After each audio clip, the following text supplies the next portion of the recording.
Com Eclesiastes, nós vamos dar início a uma série de exposições neste livro, e aqui na nossa congregação será a primeira exposição sequencial de um livro de sabedoria. Eclesiastes.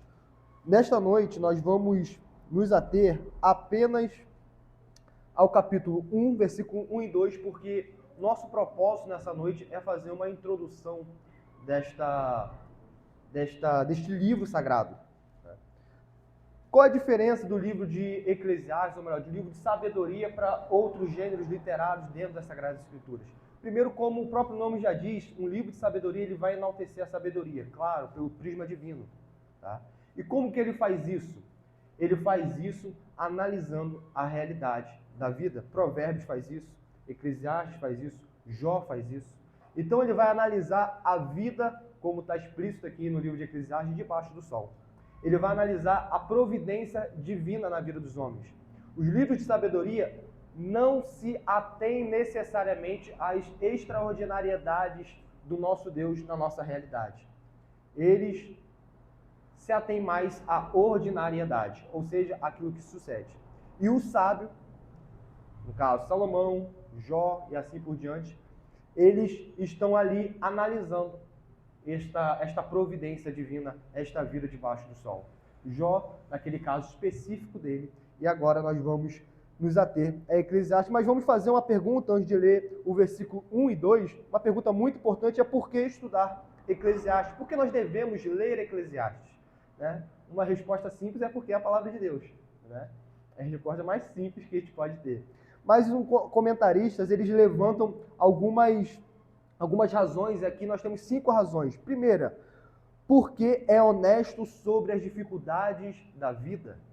Eclesiastes não é um livro em que vai esconder que a vida debaixo do sol, até mesmo do crente, tem dificuldade. Que o crente, muitas das vezes, ele olha para a realidade que está nesta vida e ele não compreende. Ele olha para o que está acontecendo, ele vê injustiça, ele vê, muitas das vezes, um ímpio triunfando e ele não compreende por que isso acontece. E Eclesiastes não vai esconder isso. O livro todo não vai esconder isso. Ele vai trabalhar com esse tema dificultoso. Segundo ponto, porque nós devemos nos esmerar no estudo de Eclesiastes para saber o que acontecerá em nossas vidas se escolhermos um mundo sem propósito. E aqui o autor de Eclesiastes, ele vai trabalhar bastante isso. Uma vida sem propósito. É possível estarmos nesta vida e vivermos sem propósito algum. É possível? É possível. E Eclesiastes vai trabalhar isso. Terceiro ponto, porque nós devemos estudar Eclesiastes, porque o livro faz as perguntas mais difíceis expressas na universalidade humana. O que isso significa? Isso significa, meus irmãos, que as perguntas que os filósofos fizeram milênios atrás, séculos atrás, e que qualquer pessoa faz, Eclesiastes também faz. E ele responde pelo prisma divino. As perguntas difíceis dessa vida, ele faz. Aqueles anseios da nossa alma que nós, muitas vezes, levantamos, Eclesiastes levanta. E algumas vezes nós temos temor de irmos até um certo ponto, e nós paramos de meditar, e Eclesiastes vai e continua, e mostra a realidade dura dessa vida. Eclesiastes, assim como toda a palavra de Deus, ela não nos engana. A realidade da vida, ela é dura. Não é porque nós fomos salvos, que nós fomos redimidos, que nós fomos resgatados, que a vida agora vira um mar de rosas, que a vida agora é simples. A vida continua com as suas dificuldades, a vida continua com os seus temores, a vida continua com as suas dúvidas, a vida continua com as suas complexidades. E nós continuamos em muitos momentos no estágio de ignorância. Nós não compreendemos o que está acontecendo. Nós não entendemos. E Eclesiastes vai mostrar isso. Quarto ponto, nos ajuda a adorar um único Deus verdadeiro. Por quê? Porque este é o mundo do único Deus verdadeiro. Sabe quando nós queremos ser piedosos demais, mas piedosos demais que nós temos apenas uma visão otimista da vida? Apenas aquilo que é legal, que é colorido, é o que a gente tenta passar para o próximo. Por quê? Porque ser cristão é ser otimista. É isso? Depende de onde está alicerçado o otimismo. Se está alicerçado em Cristo, correto. Agora, se está alicerçado unicamente nesta vida, esse otimismo é falso. É falso. E Eclesiastes vai trabalhar com uma ótica que, ao primeiro olhar, nós falamos, aonde está a esperança nesse livro? Quem se achega com o otimismo mundano para ler Eclesiastes vai ficar decepcionado. Vai ficar muito decepcionado. Quinto ponto, último, só para nós meditarmos no porquê estudar Eclesiastes. Porque nos ensina a viver para Deus, colocando cada coisa no seu devido lugar. Eclesiastes vai mostrar que cada coisa precisa ter o lugar correto na nossa vida. Se a gente não faz isso, é futilidade, é vaidade. É o que o autor vai dizer em Eclesiastes capítulo 1, verso 1 e 2, como a ara separa do 1 ao 3, mas a perícope, corretamente dividida, vai do 3 até o versículo 11, que vai ser exposta pelo irmão Vinícius. Nós vamos até hoje apenas ao 1 e 2, mas o 3 a gente vai ler também, tá bom, irmãos? Diz assim a palavra de Deus: palavra do pregador, filho de Davi, rei de Jerusalém. Vaidade de vaidades, diz o pregador, vaidade de vaidades. Tudo é vaidade. Que proveito tem um homem de todo o seu trabalho com que se afadiga debaixo do sol? Vaidade de vaidades, diz o pregador, tudo é vaidade. Nós precisamos entender, em primeiro lugar, quem é esse pregador? Palavra do pregador. O que isso significa aqui? Esse termo em hebraico é o termo que nós traduzimos para algo semelhante a Eclesiastes. O pregador, o termo aqui é kohelete, que significa aquele que reúne uma assembleia. É aquele que vai reunir uma assembleia para instruí-la. É por isso que a tradução da Ara vai traduzir como pregador, mas uma tradução possível é mestre. Pode ser mestre, pode ser uma tradução possível. Filósofo, poderia ser filósofo. Porta-voz, poderia, mas como aqui está trabalhando em um contexto de uma assembleia solene, a melhor tradução é pregador. Porque ele está reunindo os santos, porque aqui, se nós pararmos para pensar, Eclesiastes, que é uma tradução que vem da nossa língua do grego, a Septuaginta traduziu assim, é uma tradução que se assemelha com eclésia. Eclésia, igreja, certo? Então, Eclesiastes, já etimologicamente, já nos mostra que é uma reunião, que esse pregador está falando para uma reunião de santos. De santos. Contudo, meus irmãos, essa reunião de santos, ela não se propõe apenas a falar da vida dos santos nesta vida. Eclesiastes está se propondo a falar da vida do homem debaixo do sol. Seja justo, seja injusto. Ele quer falar como que a vida ocorre aqui e agora.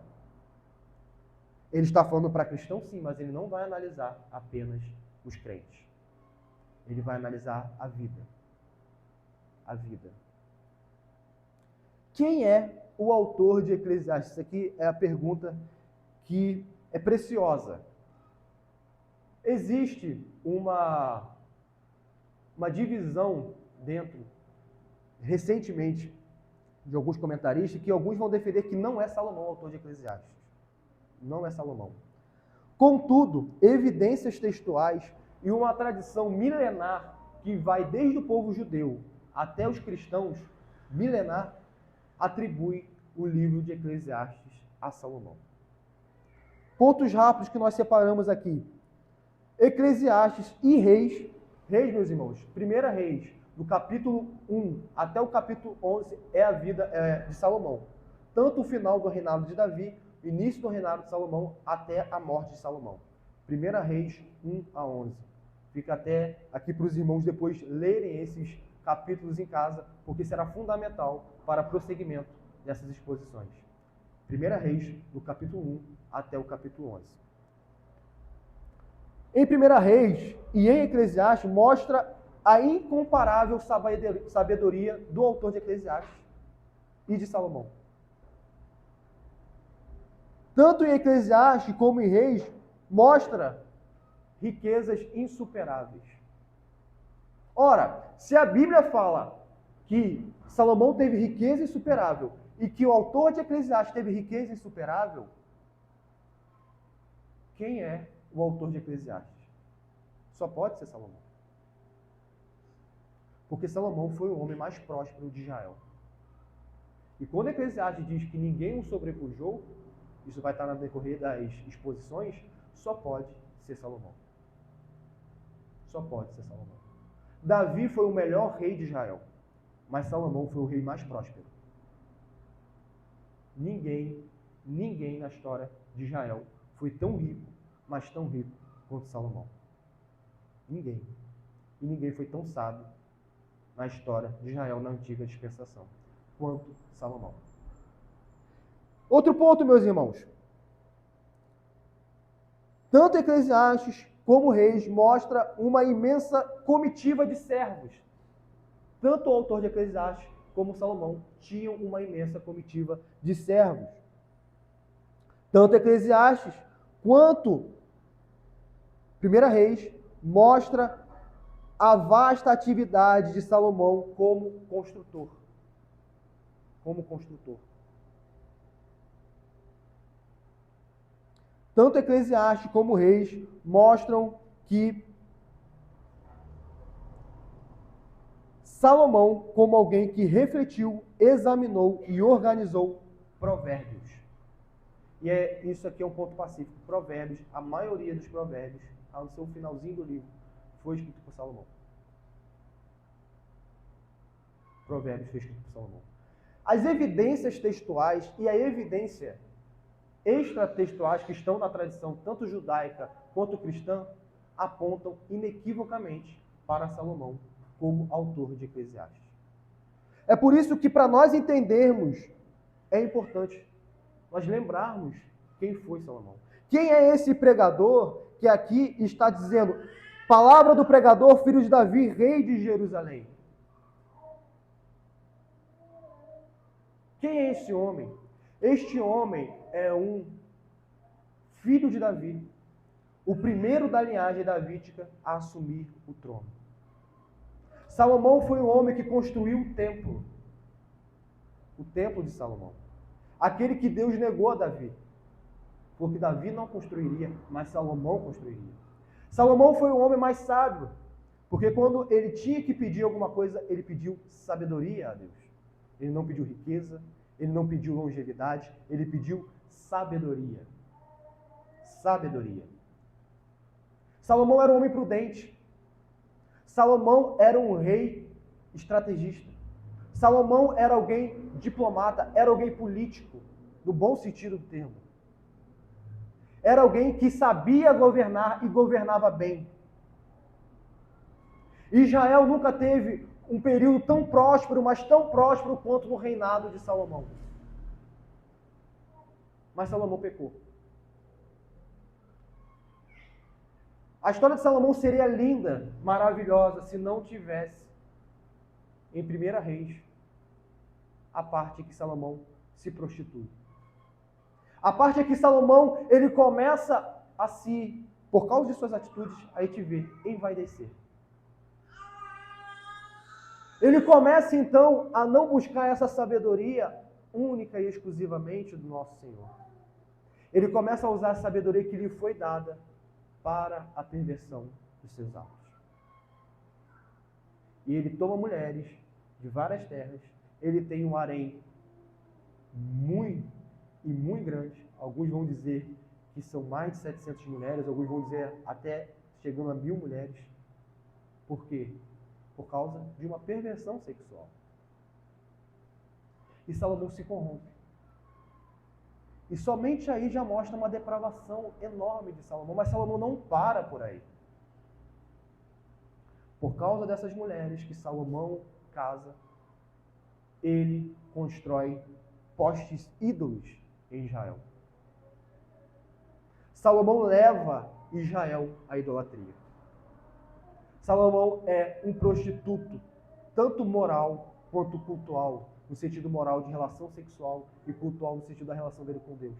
Ambos ligados à moralidade. Mas Salomão, ele se prostitui tanto na esfera da religião quanto na esfera do casamento. Porque ele casa com quem Deus falou para ele não casar.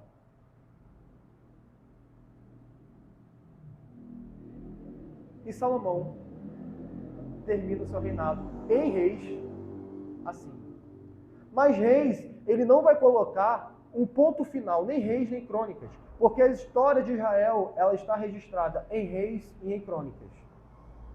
Primeira Reis, segunda Reis vai dizer todos os monarcas de Israel. E aqui é Israel, tanto Judá quanto Israel. Nós já vimos isso em Oséias, quando estudamos Oséias aqui na igreja. Crônicas, primeira e segunda Crônicas, vai se ater apenas à linhagem de Davi. Apenas à linhagem de Davi.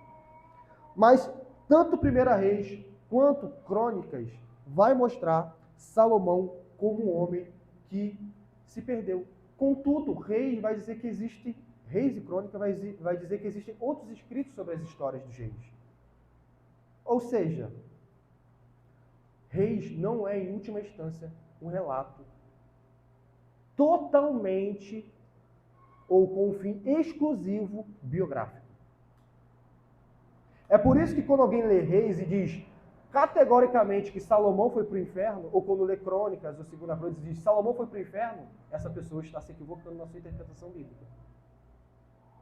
Porque Reis e Crônicas não busca ser exaustivo em suas biografias. Ela quer mostrar a linhagem dos reis, a prostituição cultural e os bons reis. É esse o propósito do livro. Não tem como, meus irmãos, se tivesse objetivo biográfico, resumir 40 anos de reinado em 3 páginas. Não tem como. Não tem como. Então, como que a gente se defronta ao livro de Eclesiastes? Nós nos defrontamos com o livro de Eclesiastes com um Salomão agora idoso. Um Salomão que, depois de todos aqueles registros de Primeira Reis, de Crônicas, ele agora vai escrever de próprio punho. Que valor teve aquilo tudo? O que ele conquistou com toda aquela riqueza, com toda aquela busca por prazeres, com todo o bom reinado, com o vasto harém? O que ele teve? Qual é o balanço da vida para Salomão depois de ter conquistado tudo que o seu coração desejou conquistar? Vaidade de vaidades. Tudo é vaidade. Nós estamos diante de um autor que diz que vaidade de vaidade, diz o pregador, vaidade de vaidade, tudo é vaidade, não de um autor fracassado. Nós não estamos dizendo um autor que tentou uma empreitada e fracassou. Nós não estamos trabalhando isso. Nós estamos trabalhando um homem que é próspero. Um homem que tudo o que ele quis conquistar, ele conquistou. Tudo o que ele quis fazer, ele fez. Tudo o que ele almejou, ele alcançou. E ainda assim, no final de sua vida, ele constata vaidade de vaidade. Diz o pregador, tudo é vaidade. Como já fora dito por um pastor, Salomão está chegando no fim da sua vida e dizendo, não vale a pena seguir o meu caminho. Porque, meus irmãos, não é de hoje que as pessoas dizem que a vida tem significado, tem sentido com o dinheiro, com a realização dos prazeres, com a realização dos sonhos. Não é de hoje. Quando eu realizar meu sonho, a vida terá significado. Quando eu realizar o desejo do meu coração, eu serei feliz. Isso não é verdade. Aqui está um autor que realizou tudo o que ele quis. E ele constata que a vida é fútil. Não está trabalhando alguém fracassado. Não é alguém que diz, eu tentei tudo, eu fracassei, agora eu constato, tudo é vaidade. Não, alguém que conquistou, alguém que esmerou-se e conseguiu. E é vaidade. Salomão está dizendo, não sigam os meus passos. Se aí está o foco de vocês, não sigam os meus passos. Por quê? Porque essa vida é breve. Vamos dar sequência à exposição. Tudo que Salomão vai trabalhar aqui é sobre a universalidade da experiência humana. A gente vai ver a eterna mesmice, a gente vai ver a experiência dele, a gente vai ver quantas posses ele teve. Tudo que pode um homem almejar e conquistar, ele teve. Ele vai falar sobre o governo, sobre opressão, ele vai falar sobre a experiência humana. Ele vai falar sobre a maldade.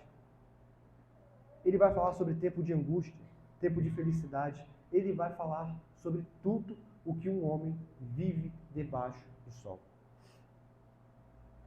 Tudo. Alguém quer um registro fidedigno da experiência humana? Leia atentamente Eclesiastes. Aqui tem o registro fidedigno.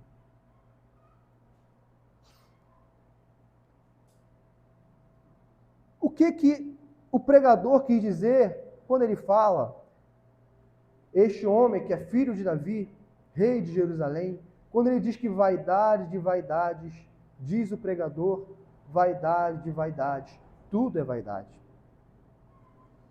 Meus irmãos, vaidade aqui é um termo que significa, pode significar transitoriedade. Pode significar aquilo que logo passa. Um pastor define como uma bolha de sabão, que rápido se dissipa, é delicada, é rápida. Um outro comentarista vai dizer que esse termo, em hebraico, pode expressar aquele hálito matinal numa manhã fria, que a gente chega a vê-lo quando está muito frio, você solta um hálito, você vê ele, mas logo ele se dissipa. Ele está dizendo que a vida é isso. A vida é vaidade. A vida é rápida. A vida é breve.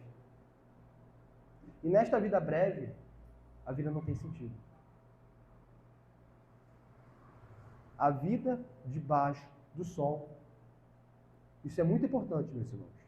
A vida onde? Debaixo do sol. Não tem sentido. Não tem sentido.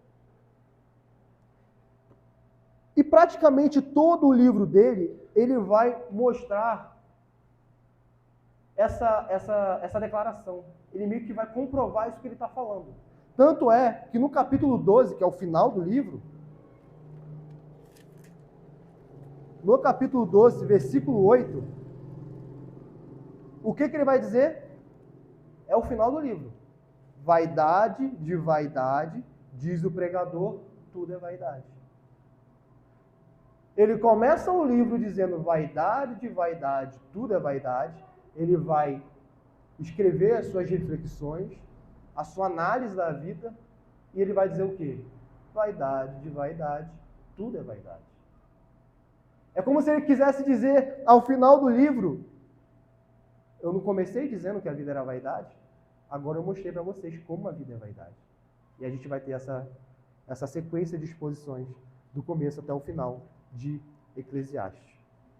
Mas esse não é o assunto principal do livro, mas esse é um foco do livro. Esse ainda não é o assunto principal do livro. Quem acha que Eclesiastes tem por objetivo último dizer que a vida é vaidade e somente isso, também interpretou equivocadamente Eclesiastes. Também interpretou equivocadamente.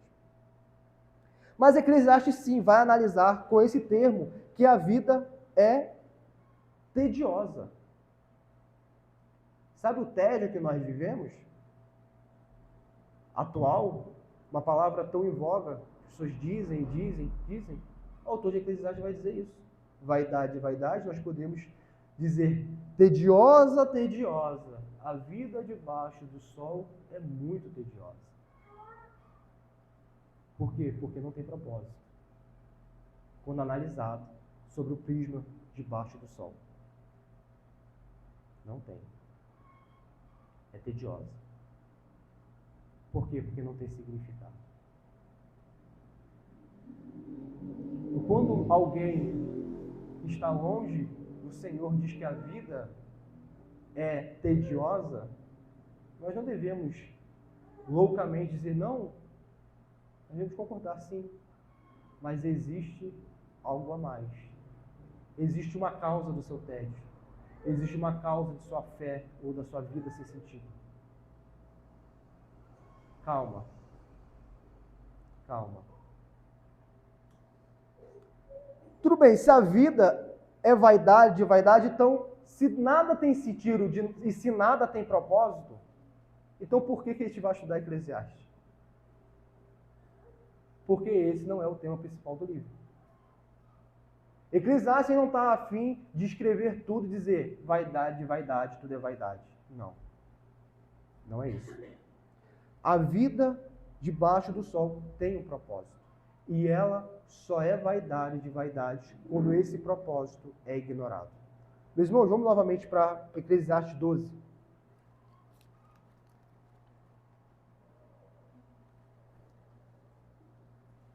Qual é o propósito do livro de Eclesiastes? Por que ele vai expor do capítulo 1 ao capítulo 12 tudo?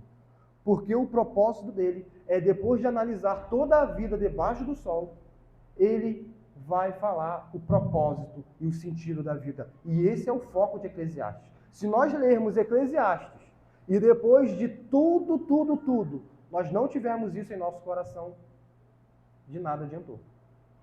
Eclesiastes capítulo 12, versículo 13. De tudo que se tem ouvido, a suma é, um versículo tão famoso. Teme a Deus e guarda os seus mandamentos, porque isto é o dever de todo homem. Porque Deus há de trazer a juízo todas as obras, até as que estão escondidas, quer sejam boas, quer sejam más. Este é o propósito do livro. A suma é, teme a Deus e guarda os seus mandamentos, porque isto é o dever de todo homem. E agora nós começamos a entender por que Eclesiastes já começa dizendo vaidade, tudo é vaidade. O autor de Eclesiastes já está trabalhando a seguinte perspectiva. Lembremos que aqui o cenário é na Assembleia. Ele está dizendo, se nós olharmos para a vida debaixo do sol e atinarmos os nossos olhares apenas para a vida debaixo do sol, vaidade de vaidades, tudo é vaidade. Contudo, a vida não foi feita para ser analisada apenas debaixo do sol. Contudo, o ser humano que vive uma vida que tem sob prisma apenas essa terra e para essa terra, ele não tem sentido, ele não tem significado. A vida dele é fútil. Porque ele foi criado para temer a Deus. Ele foi criado para guardar os mandamentos de Deus. Ele foi criado, e ele está vivendo nessa vida, quer queira, quer não, aguardando o julgamento de Deus. Eclesiastes ele vai mostrar um problema da vida sem Deus. Da vida em que o homem, depois da queda, ignora a Deus reiteradamente. Todas as manhãs, todas as noites, os homens ignoram a Deus. E uma vida sem Deus é uma vida fútil, tediosa e sem significado. E Eclesiastes vai provar isso. Ele vai falar sobre os prazeres fútil, sem propósito, sem significado. Ele vai falar sobre as relações sexuais sem Deus, fútil, sem propósito, sem significado. Ele vai falar sobre o trabalho sem Deus, fútil, sem propósito, sem significado. Ele vai falar de tudo que o homem pode fazer debaixo do sol sem Deus. É fútil, é sem propósito e não tem o menor significado. Vaidade de vaidades, tudo é vaidade. Então, se alguém no século 21 está querendo achar propósito na sua vida, em ascensão numa carreira, vaidade de vaidades, tudo é vaidade.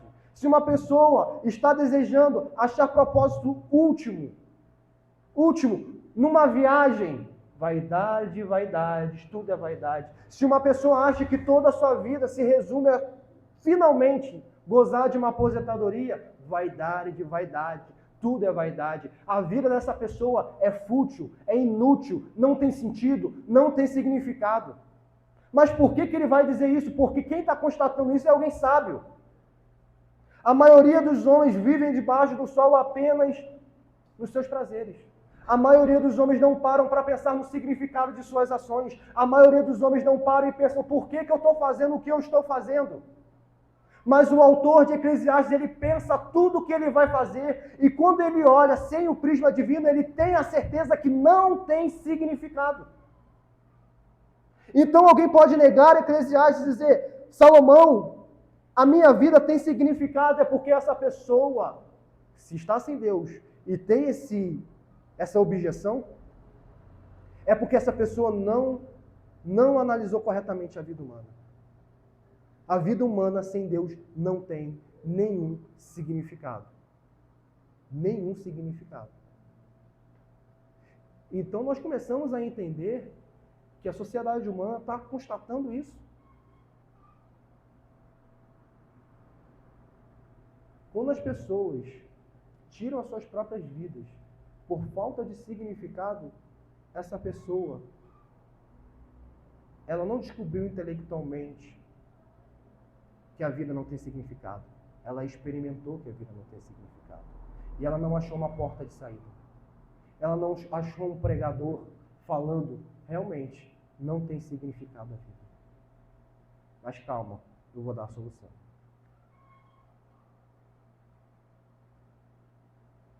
A nossa sociedade, que tem ignorado Deus, ela tem chegado a essa conclusão não por escrutínio de sabedoria. Infelizmente, ela tem chegado nessa conclusão por experiência própria, no sentido de ela experimenta a falta de significado. O autor de Eclesiastes, ele não perde a sua fé. Ele não perde a sua fé. Em todo momento do livro, ele vai sempre remeter-se a Deus. Quando uma pessoa chega a essa conclusão sem a fé, que terrível. Que terrível. Mas ela chegou a uma conclusão correta. Uma vida debaixo do sol, sem Deus, não tem significado. Por quê? Porque o homem não foi criado para viver sem Deus. Na viração do dia, Deus vinha e falava com Adão e Eva. E Jesus Cristo, em João 1, está explícito, era a luz dos homens. O anseio do homem só pode ser satisfeito em Deus. A vida não tem propósito sem Deus. Não tem propósito. É vaidade de vaidades. Diz o pregador. Tudo é vaidade. Tudo. Todos os nossos sonhos alheios a Deus, vaidade. Vaidade. Alheio a Deus. Meus irmãos, e como que nós vemos Cristo em Eclesiastes? Simples. Porque Cristo é a resposta do clamor humano da vida sem propósito. Cristo é a resposta. Se a vida debaixo do sol não tem sentido, Cristo veio para dar vida e vida em abundância, como está nas Sagradas Escrituras. Eclesiastes aponta nitidamente para Cristo. Meus irmãos, se Cristo não encarna, se o Cordeiro Pascual não desce a essa terra, não nasce da Virgem Maria, não vive e não morre pelos nossos pecados, a nossa vida não teria significado. Por quê? Porque apenas a morte nos esperaria. Apenas a morte. A gente não para pensar nisso. Mas quem nos diz quantos anos nós vamos ter de vida? Ou se qualquer pessoa aqui nessa noite chegar à maior longevidade, a palavra de Deus diz que é como vapor. Vapor. Todos nós que estamos nessa noite aqui seremos esquecidos. Sabe quando dizem para você, deixe o seu legado? O seu legado é inexistente. Ninguém vai lembrar de mim e dos irmãos. Ninguém. E quando a gente fala desses homens da história, nós só lembramos de uma sombra que foi registrada, mas não de fato desses homens. Nós vamos ser esquecidos. A vida humana é isso. é ser esquecido. É ser esquecido.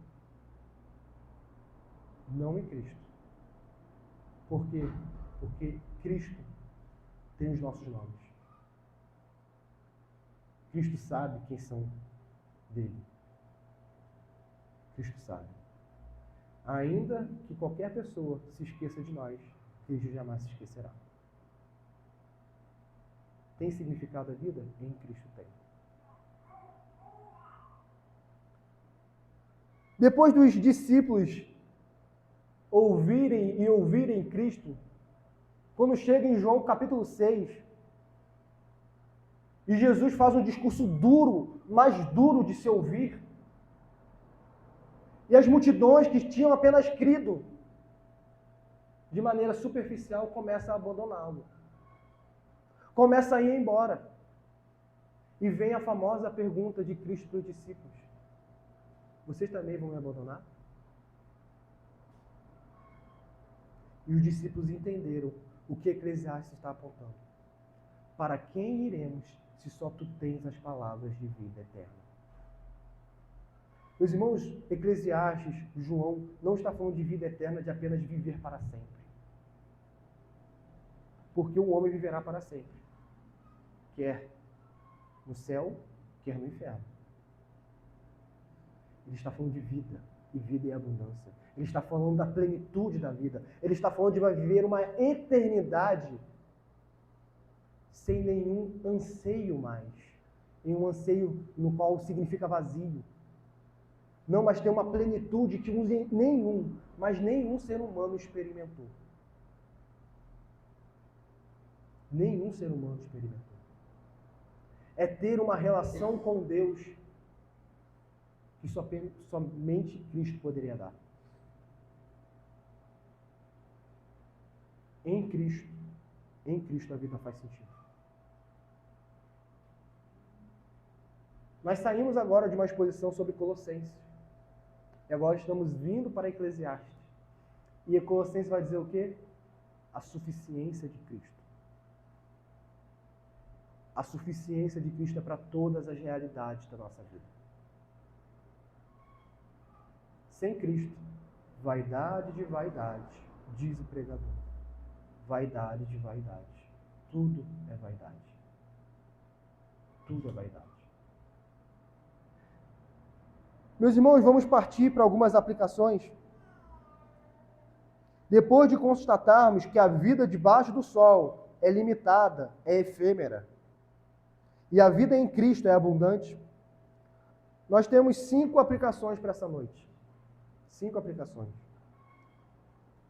Primeira aplicação que nós devemos ter durante toda a leitura de Eclesiastes. Eclesiastes é um livro, como toda a palavra de Deus, mas vamos nos ater a Eclesiastes. Eclesiastes é um livro que esbofeteia as ambições humanas. Tudo o que nós almejamos nessa terra e para essa terra, Eclesiastes vai dizer, é inútil. É inútil. Tem uma história de uma jovem que desejava, não me lembro agora se era ser química ou algo relacionado à engenharia. E o pai dela era muito severo, alguém que cobrava muito dela. E essa jovem tinha um futuro promissor. Promissor. E de repente, ela que tinha todo o planejamento de sua vida, cursando aí da faculdade, ela morre. Ela morre. E o pai se culpou por toda a sua vida. Isso é uma história real. Por quê? Porque tanto o pai quanto a filha colocaram o foco de sua existência no lugar errado. Enquanto essa semana morreram missionários da Jocum, jovens também, de 20 anos. 20 anos.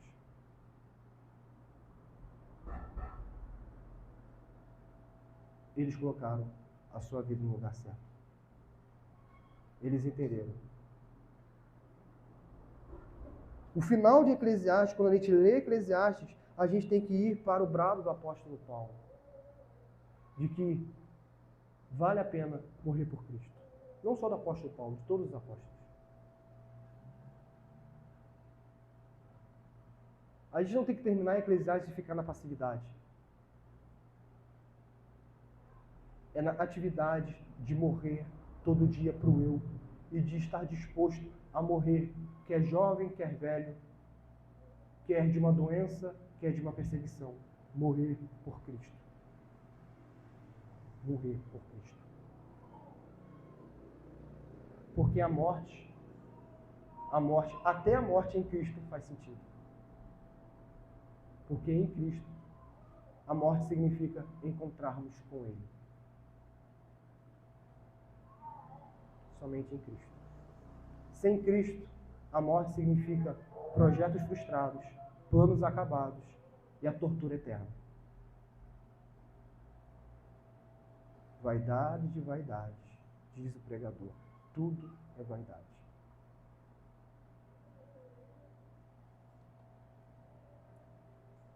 Segunda aplicação é uma que nós falamos reiteradamente aqui na nossa congregação e muitas presbiterianas pelo Brasil e mundo.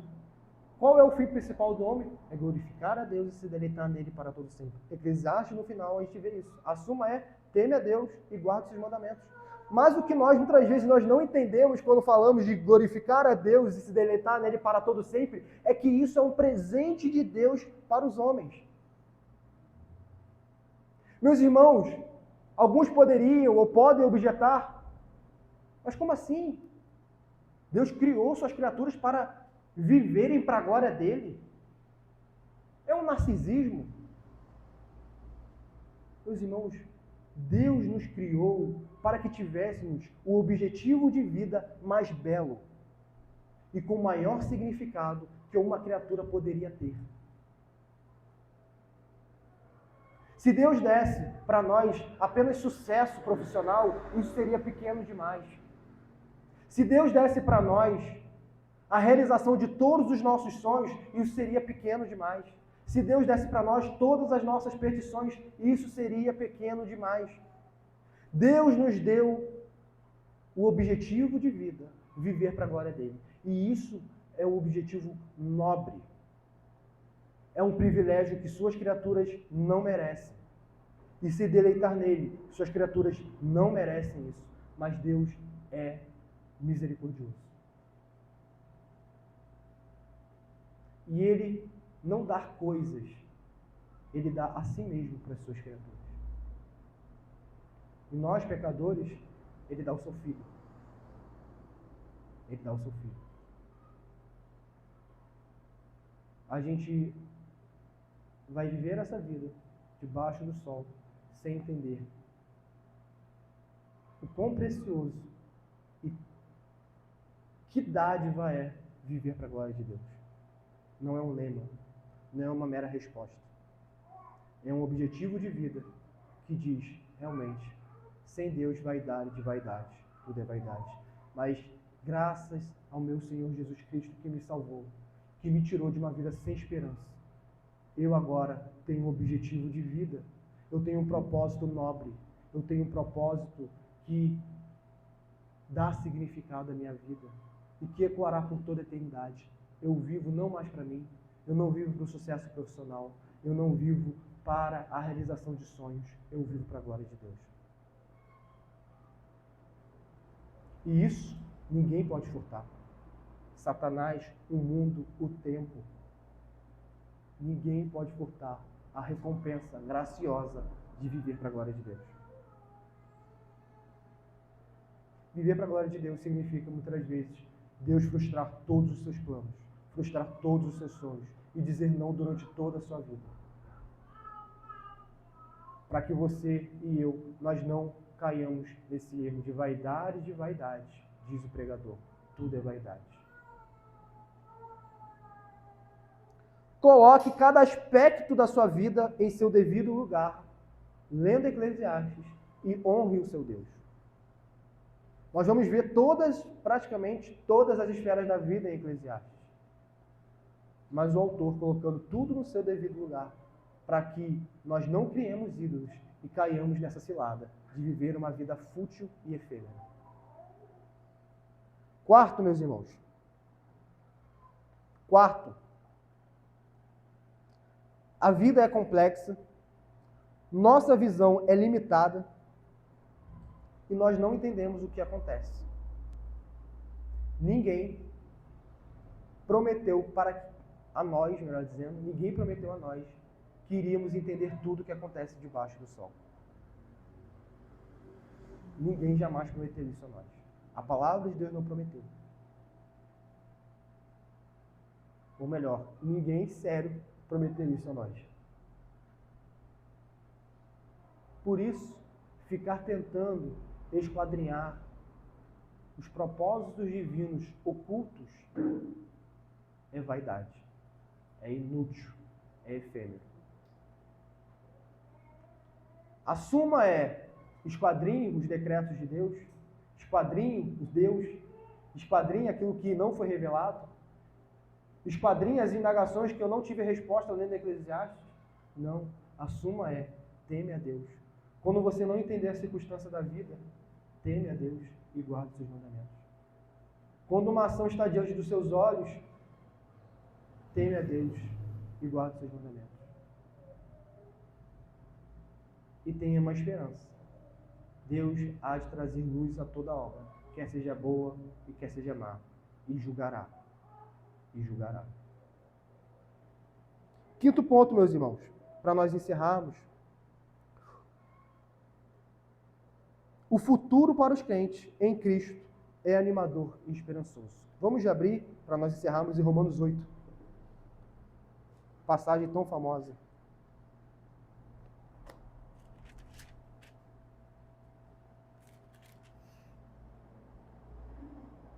Romanos 8.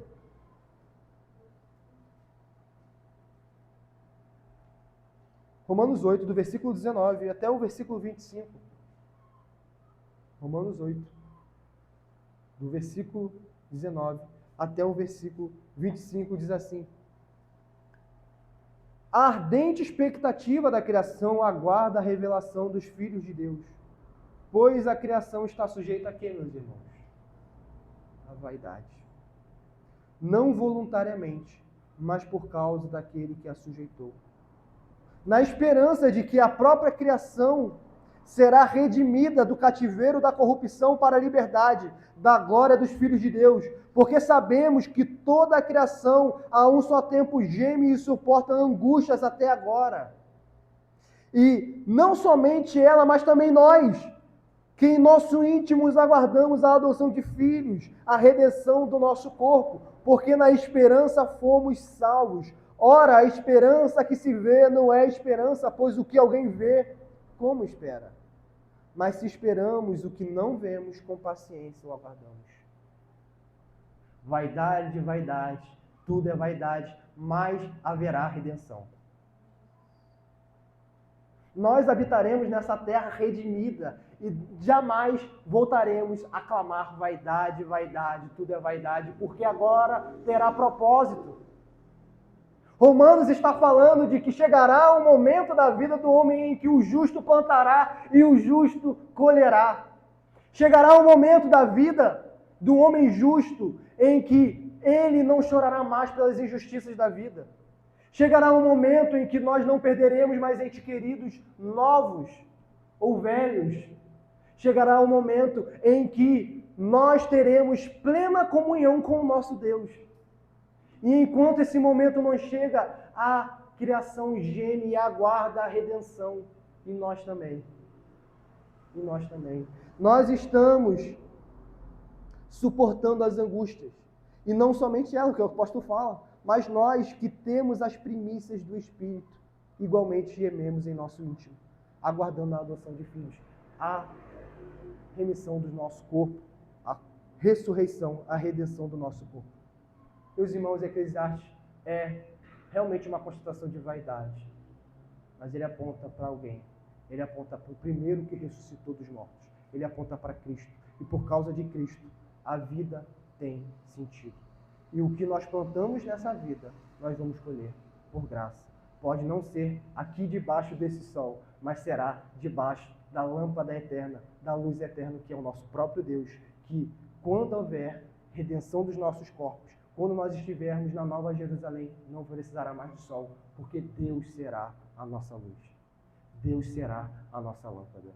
Então, nós jamais teremos uma vida em vaidade.